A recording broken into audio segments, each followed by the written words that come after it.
సత్వానురూపా సర్వస్య శ్రద్ధా భవతి భారత. శ్రద్ధామయోయం పురుషో యో శ్రద్ధః స ఏవ సః.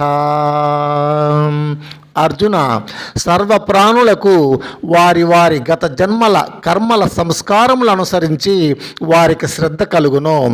సాత్వగుణ ప్రధానమగు గత జన్మల సంస్కారములు కలవారికి సాత్విక కర్మల శ్రద్ధయు, రజోగుణ ప్రధానమగు గత జన్మల సంస్కారములు కలవారికి రాజస కర్మల శ్రద్ధయు, తమోగుణ ప్రధానమగు గత జన్మల సంస్కారములు కలవారికి తామస కర్మల శ్రద్ధయు కలుగును.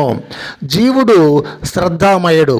ఎవరు ఎట్టి శ్రద్ధ కలవారో వారు అట్టి శ్రద్ధారూపముగా సాత్విక గుణములు కలవారు, రాజస గుణములు కలవారు, తామస గుణములు కలవారు అగుచున్నారు.